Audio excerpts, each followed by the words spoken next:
The morning light slants through my kitchen window, casting long shadows across the breakfast nook of my modest Oregon apartment. I pour coffee into my favorite mug, the one with a tiny chip on the rim that I can't bring myself to replace. The familiar aroma wraps around me like a security blanket. As I sort through the pile of paperbacks I'll bring to my shift at the bookstore, my phone buzzes against the counter. Once, twice. A message notification lights up the screen. Mrs. Langford. I frown, my hand hovering over the device. My old neighbor from Seattle hasn't contacted me since. Well, since everything fell apart. The text preview stops my breath mid-inhale. I can't believe what your family is doing, if you're still alive. My finger trembles as I tap the message. A video attachment loads, the thumbnail showing the familiar stone facade of St. Daniel's Church where I attended Sunday school, where my sister Camille got married, where a grandmother's funeral service was held. The first frame freezes my blood. Someone has propped my graduation photo near the pulpit, surrounded by white lies. The same photo that used to sit on my father's desk at Martin Transportation headquarters before they stripped my name from the company letterhead. I press play. The camera pans across the church interior. Rows of empty pews wait expectantly, while two volunteers drape black fabric over the altar rail. My mother stands to the side, dabbing her eyes with a handkerchief as she instructs them on the proper placement of flower arrangements. Then my father's voice fills the frame, reading from a piece of paper clutched in his manicured hands. We gather to remember our beloved daughter Celia, taken from us far too soon in a tragic accident abroad. The phone slips from my fingers, clattering against the counter. I catch it before it falls, my throat closing around a hysterical laugh. An accident abroad. I haven't left Oregon in 4 years. Not since that rainy night when they forced me to pack my life into my old Honda Civic and drive away from everything I'd ever known. The memory slams into me with brutal clarity. The boardroom with its polished mahogany table, the stack of financial reports showing $96,000 missing from company accounts. My sister Camille's perfectly painted lips pressed into a thin line as she refused to meet my eyes. The weight of accusations hanging in the air like poison gas. My father's voice cold and practical. Better to sacrifice one daughter than lose everything. I'd driven south through the downpour, watching Seattle's lights fade in my rearview mirror. Found this small town, this quiet apartment, this job at Hartwell Books, where nobody knew my name or my shame. Deleted my social media, changed my phone number, let myself disappear. But this is different. My hands shake as I remember trying to access my old email account last year. The error message flashing across the screen. Account suspended, user deceased. I'd gone digging, then searching public records with growing horror. Found the death certificate with my name on it, signed by my parents. Cause of death: motorcycle accident in Austria, a country I've never visited. The video plays on. The camera wobbles, then steadies on my sister Camille, directing the church ladies with rehearsed grief. Her diamond tennis bracelet catching the light as she gestures. The same bracelet she wore the day she stood silent while they accused me of stealing the money she'd embezzled. I tap the screen, freezing her face mid-instruction study, the satisfied curl of her lips, the calculated performance of mourning. My fingers find the manila folder hidden behind my cookbooks. The one where I've been collecting evidence: bank statements, company documents, newspaper clippings, proof that I'm still here, still breathing, still fighting. They didn't just disown me, they didn't just exile me, they legally erased me. The morning sunlight suddenly feels cold against my skin as I stare at my sister's frozen image. Have you ever felt erased by the people who should love you most? What would you do if your family declared you dead while you were still breathing? I closed the video and opened my calendar app. Time to make a few phone calls. Time to rise from the dead.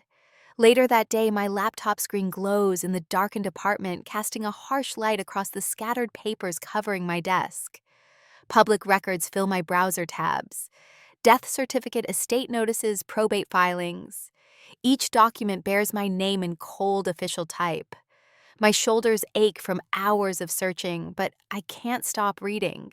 The wall calendar beside my desk shows dates circled in red ink, a timeline of my eraser growing clearer with each discovery. 3 months after I left Seattle, my email account suspended. 6 months, my phone number reassigned. 1 year, death certificate filed. 18 months, estate proceedings initiated. My fingers hover over my phone. Aunt Mara's number displayed on the screen. She always made the best apple pies and brought me chicken soup when I had the flu in college. Surely she would want to know the truth. My thumb presses call before I can second guess this myself. 1 ring? 2 rings? Hello? Her familiar voice brings tears to my eyes. Aunt Mara, it's Celia. The line goes dead. I stare at the phone, my hand trembling. The rejection burns deeper than I expected. A message notification pops up. My cousin Josh responding to my email from yesterday. Everyone said you died years ago. There was even a memorial. I went below his words. A photo attachment. My finger shakes as I tap to open it. The image loads. Our extended family gathered in black clothes. My smiling graduation photo displayed on an easel draped with white flowers. Uncle Robert dabbed his eyes with a handkerchief. Mom clutching Dad's arm. Camille accepting hugs from sobbing relatives. My stomach turns. They've done this before. The business registry website loads slowly, each second stretching like taffy.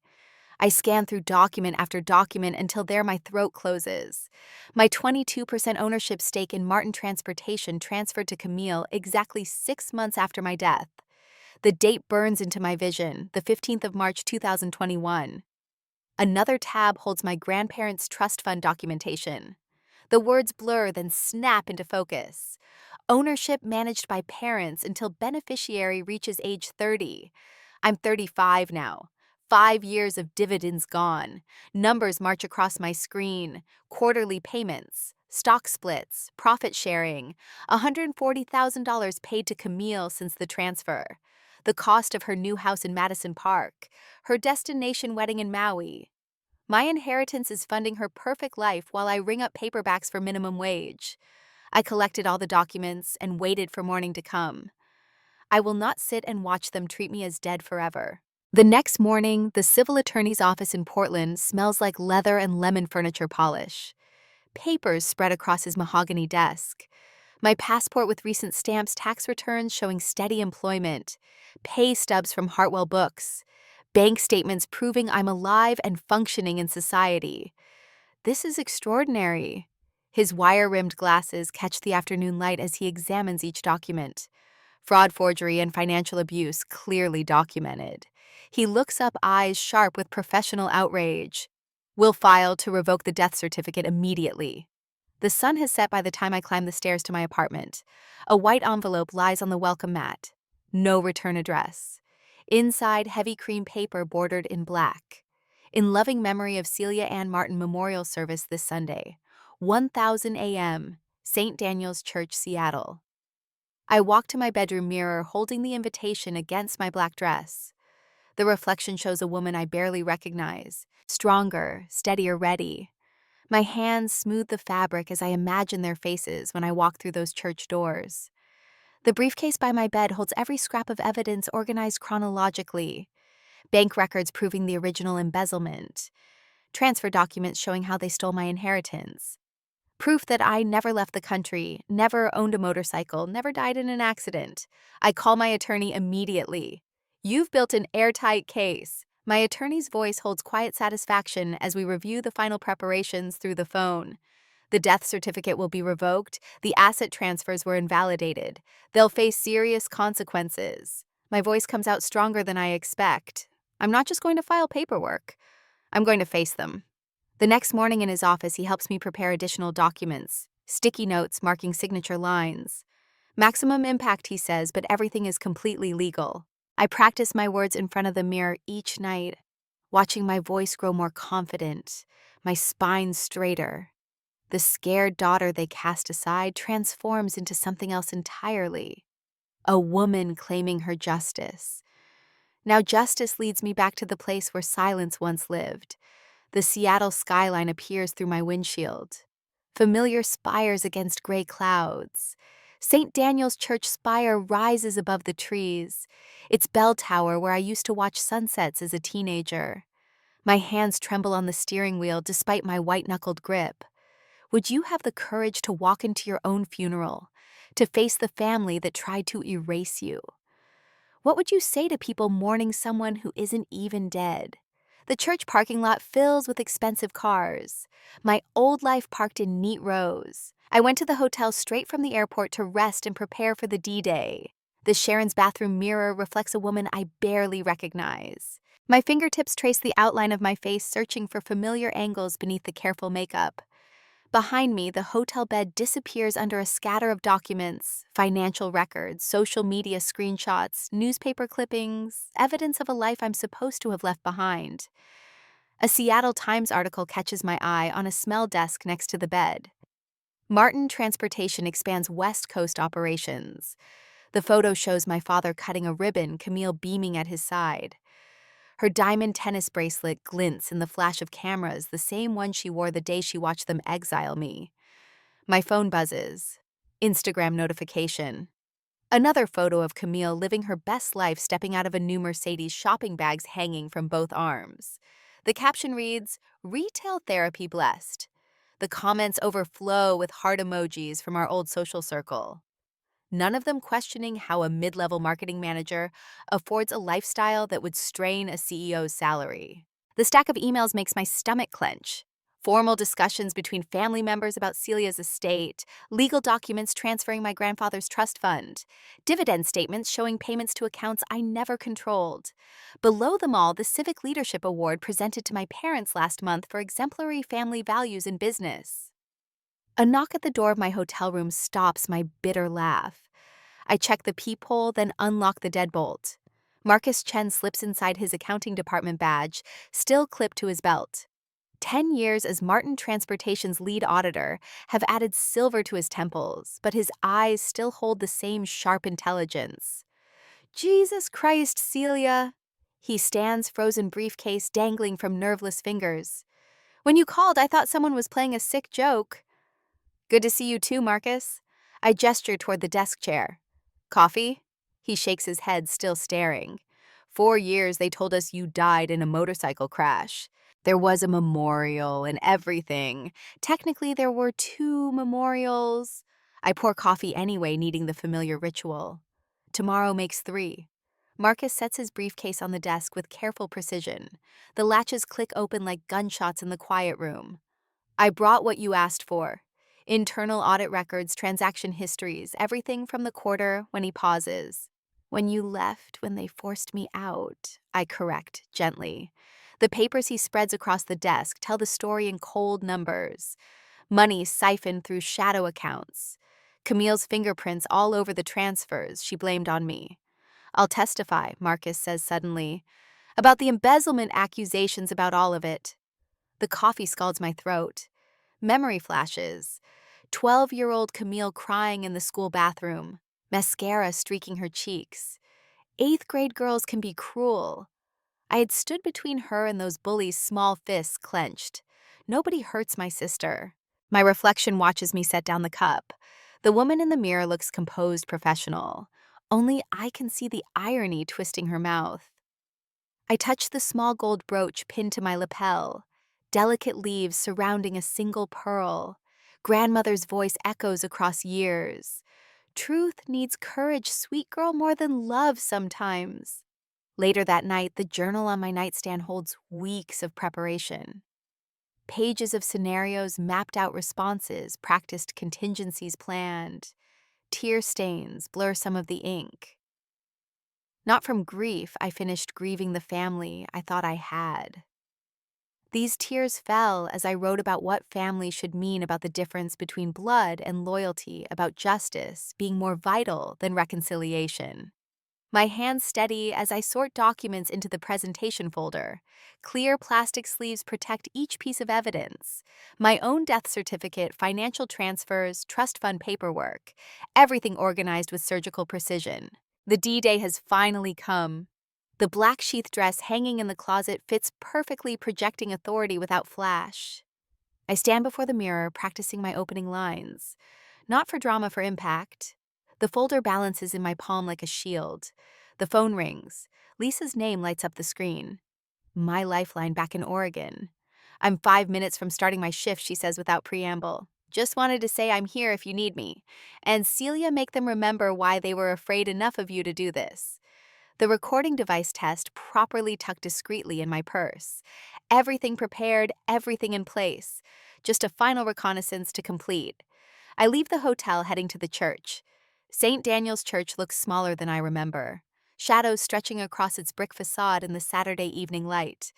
I park across the street, watching the final preparations through my windshield. White lies arrive in florist vans, their ribbon streamers proclaiming in loving memory. The irony would be funny if it didn't make me sick. Camille appears in the side doorway, elegant in a gray suit that probably cost more than my car. She directs the flower arrangements with the same precise gestures she used in corporate presentations. Still the perfect daughter, orchestrating the perfect memorial for the sister she helped erase. A black town car pulls up to the curb. My parents step out, greeting the priest with practiced warmth. My mother's hand flutters to her throat. She tells when she's acting. Some things never change. My reflection in the car window studies me as I prepare. Every hair in place, makeup subtle but flawless. The evidence folder slides into my leather briefcase with a satisfying click. My attorney's text confirms the legal documents are ready. The church parking lot is filled with expensive cars. Black-clad figures move between them like shadows. My parents stand at the entrance, accepting condolences with dignified grief. Camille's husband also arrives to help in this play of the devastated family to perfection. My watch reads 9:55 a.m. The leather steering wheel warms beneath my palms as I take one deep breath, then another. What's harder, being declared dead or coming back to life? I was about to find out. Sunlight bathes the stone steps of St. Daniel's Church in gold. I pause at the corner, watching black-clad mourners drift through the heavy wooden doors. The spring breeze carries fragments of hushed conversations, punctuated by the soft click of dress shoes against concrete. My heart pounds against my ribs as I cross the street. Each step feels deliberate, measured like walking through water. A woman in a charcoal suit glances my way, then does a startled double-take before hurrying inside. The fabric of my black dress whispers against my legs, the weight of my leather briefcase anchoring me to reality. The church bells begin their sonorous count to 10. 1, 2, 3.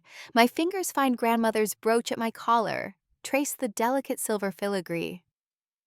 4, 6. She wore the same pin the day she told me. Truth needs courage, little bird. 7, 9, 10.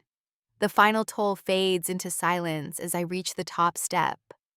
Through the open doors, I glimpse the familiar crimson carpet, the polished pews where I once sat every Sunday. The scent of lilies wafts out my mother's signature funeral flower. Inside, the priest's voice resonates off stone walls. We gather today to remember Celia Martin, whose adventurous spirit led her to distant shores where tragic fate claimed her far too soon. I slip through the vestibule. The memorial video plays on a screen beside the altar photographs from my childhood college graduation company events, each image carefully selected to craft the story of a beloved daughter lost too young. My mother dabs her eyes with a monogrammed handkerchief, while my father stands stoic beside her hand, resting protectively on her shoulder. Camille sits in the front pew, clutching her husband's arm. Her designer black dress probably cost more than 3 months of my bookstore salary, the dividends from my stolen inheritance at work. Please rise, the priest intones for a moment of silence to honor Celia's memory. The congregation stands. The shuffling of feet and rustling of clothing fades into expectant quiet. I push both doors open. The sound echoes like a thunderclap through the sanctuary. Light streams in around me, and for a moment I'm nothing but a silhouette in the doorway. Then I step forward. The first gasp comes from somewhere in the middle pews, then another. A wave of recognition ripples through the gathering as heads turn. Mrs. Henderson from my parents' country club drops her prayer book. The thud seems deafening in the suspended silence. I walk down the center aisle. I walk down. My footsteps steady despite my hammering pulse. Whispers a rote autumn leaves in a gust of wind. Is that her? How is this possible? My God, My father's face drains of color. Mother's fingers clutch her handkerchief so tightly her knuckles turn white. Camille grabs the back of the pew in front of her, swaying slightly. Her husband stares between her and me, confusion etching deeper lines around his mouth. The priest stumbles over his words. Prayer forgotten? Perhaps we should. I reach the front of the church and turn to face the congregation. My voice comes out clear and strong, carrying to the rafters. I heard. I died. I'm here to correct the record. Opening my briefcase, I remove the death certificate. Hold it up so the morning light streaming through the stained glass windows illuminates the official seal. According to this document, I died in a motorcycle accident in Austria. My lips curve in a small smile. Strange, since I've been working at Hartwell Books in Oregon all this time. More papers emerged from my briefcase. My most recent payups tax returns apartment lease, all dated well after my supposed death. Each document lands on the altar, with a soft but decisive sound. But the most interesting paperwork shows what happened to my 22% ownership of Martin Transportation after I died. My father steps forward, hand outstretched. Celia, darling, you're clearly unwell. Let's discuss this privately. The transfer documents show everything going to Camille 6 months after my death certificate was filed. I meet my sister's wide eyes, along with the dividends. $140,000 worth, to be exact. That ivory silk at your wedding looked lovely, by the way. I saw the photos online. Mother sinks into a pew, pressing her handkerchief to her forehead. Someone call an ambulance. My daughter needs help. I'm perfectly healthy, mother. Unlike my email account, which apparently died before I did, or my social media profiles, which vanished around the same time, almost like someone was systematically erasing me. Camille's perfect mask finally cracks. You abandoned us first. You threatened to destroy everything by asking about the missing money. The money you embezzled before framing me. I turn back to the congregation. Several people have phones raised recording. Perfect. I didn't die. They declared me dead to steal my inheritance, and I can prove it. My father lunges for the briefcase. Papers scatter across the altar like rectangular snowflakes. A collective gasp rises from the pews. I stand very still, watching documents flutter to the floor. The truth can't be contained now, not with dozens of witnesses, not with phones capturing every moment. A small smile tugs at my lips as my father realizes the same thing. He straightens his tie, trying to reclaim his dignity, but his hands shake. This is a family matter. Family. The word tastes bitter on my tongue. Family doesn't forge death certificates. Family doesn't steal inheritances. Family doesn't try to erase someone's entire existence. I meet the eyes of the congregation, faces I've known since childhood. Stare back, horror and understanding dawning in equal measure. What would you do if the people who should love you most betrayed you so completely? Would you let them bury you in silence? Or would you rise from the dead to demand justice? The silence that follows feels holy in its weight. Papers scatter across the marble floor like autumn leaves, my evidence dancing through shafts of morning light. A wave of motion ripples through the pews as half the congregation surges toward the exits, their heels clicking against stone, while others lean forward. A phone's raised to capture the moment my father loses control of his carefully constructed narrative. Our daughter is unwell. His voice cracks on the last word as he grips the podium. She needs help. Mother collapses into the front pew, dabbing her eyes with an embroidered handkerchief. Someone, please help her. She wails, but her performance falls flat. The congregation has already witnessed too much truth to be swayed by theatrics. Through the chaos, I catch Camille tugging her husband toward a side door, her perfectly styled hair coming loose as she stumbles in her designer heels. The look in her eyes mirrors that night 4 years ago, fear of exposure trumping any familial bond. I drop to one knee, gathering the scattered documents with deliberate calm. My hands should shake, but they move with surgical precision. A lifetime of controlling my emotions serves me well now. I am perfectly well.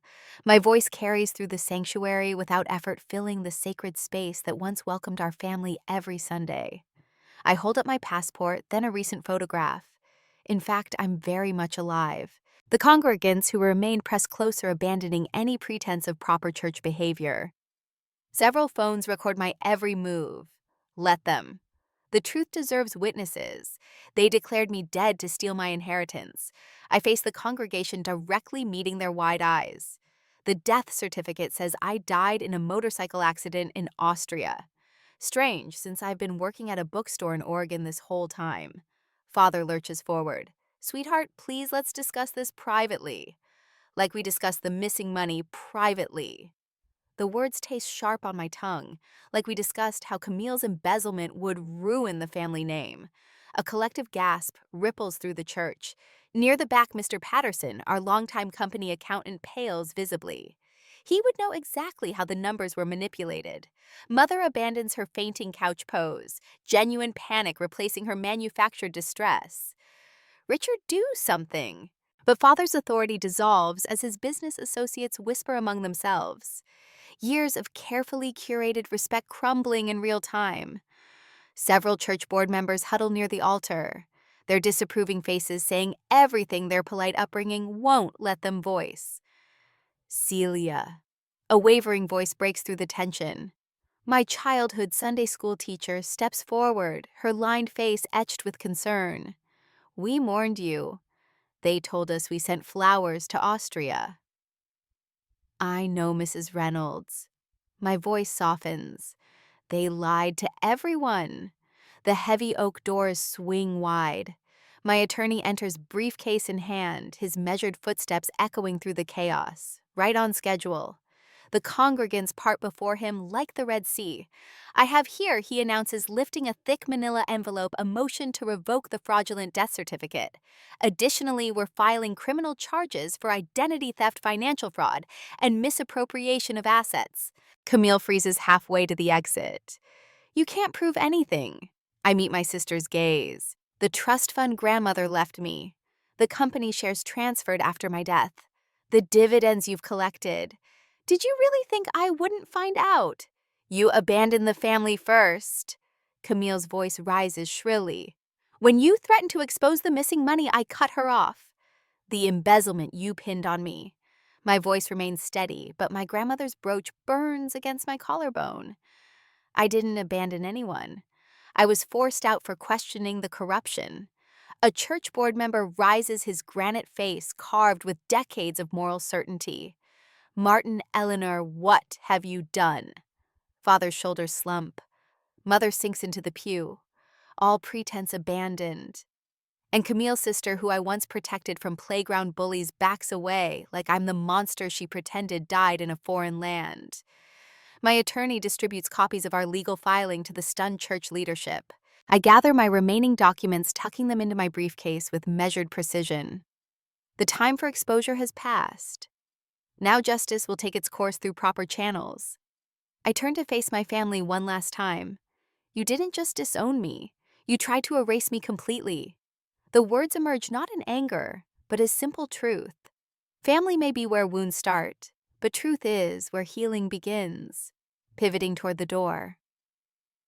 I feel the weight of decades of Sunday services, Christmas pageants, and family portraits lifting from my shoulders. The morning sunlight streams through stained glass, painting the marble floor in jewel tones, beauty emerging from shadow. Celia. The cry rings out as I reach the threshold. We're glad you're alive. I don't turn to see who spoke. Their words float in the air like a benediction as I step into the sunlight. My attorney, a solid presence beside me. Already I can hear phones chiming with notifications as video of the confrontation spreads through social media, truth expanding in ever-widening circles. My heels click against weathered stone steps as Seattle's autumn breeze catches my hair. The same wind that once carried me into exile now lifts me towards something new. The questions that haunted my solitary nights have transformed. What rises from the ashes of a family's betrayal, justice, or bitterness? When is forgiveness less healing than a clean break? What blossoms in the space where blood ties once bound? The answers will come. But for now, my truth stands in the morning light undimemed by any shadow. Sometimes the dead do rise, and sometimes resurrection requires leaving the tomb empty behind you. And when you walk away from the grave, sometimes you find yourself in a new kind of sanctuary. 6 months have passed, and I got back to my usual life alive, both physically and mentally. The morning sunlight streams through the tall windows of Truth Bookshop, painting golden stripes across leather-bound spines in the new rare book section. I pause between the shelves, running my fingers along a first edition Hemingway. The gentle chime of the doorbell draws my attention to the front, where a delivery man stands with a thick manila envelope. "Signature required, Miss Martin." The words still catch in my throat sometimes. 6 months ago, I was legally dead. Now my name rings out in broad daylight acknowledged. Real alive. I sign for the package and carry it to my office in the back. The morning quiet settles around me as I slice open the envelope. Black and white newsprint spills onto my desk. Another article about the Martin transportation scandal. My father's face stares up from the page, tight-lipped and gray as he exits the courthouse. The headline reads, "Family Business Under Investigation. Identity Fraud Scheme Exposed." Behind my desk, 3 frames catch the light. The first holds my revoked death certificate, struck through with bold red ink. The second displays settlement papers returning my company's shares with interest. The third smallest, but most precious cradles, a simple brass plaque. Truth Bookshop, where stories find light. My phone buzzes. A text from Josh. "Just saw Uncle Richard's sentencing date is set. You okay?" I tap back. Better than okay. The community center called yesterday, asking me to lead another workshop on financial literacy for seniors. Last month's session brought tears to my eyes. 4 different people stood up to share stories of family betrayal of children or siblings who tried to strip away their autonomy through forged documents and false claims of incompetence. "You gave us courage," one woman whispered afterwards, squeezing my hand.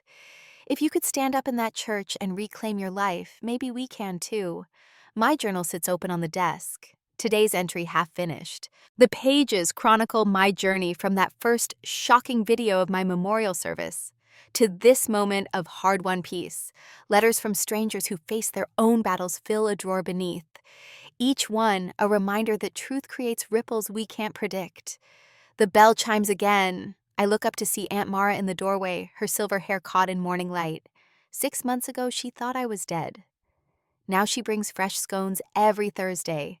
Each visit an attempt to rebuild what broke. I keep thinking about that day she says, setting down a paper bag that smells of butter and cinnamon. "When you walked into that church," her voice catches. "I really thought you were gone, Celia." We all did. I know. The words come easier now without the sharp edges of betrayal. That was the point. Josh arrives an hour later, laptop tucked under his arm. He's been helping modernize our inventory system. Another bridge slowly rebuilding. The family constellation has shifted. Some ties severed others, strengthened new ones, forged in unexpected places.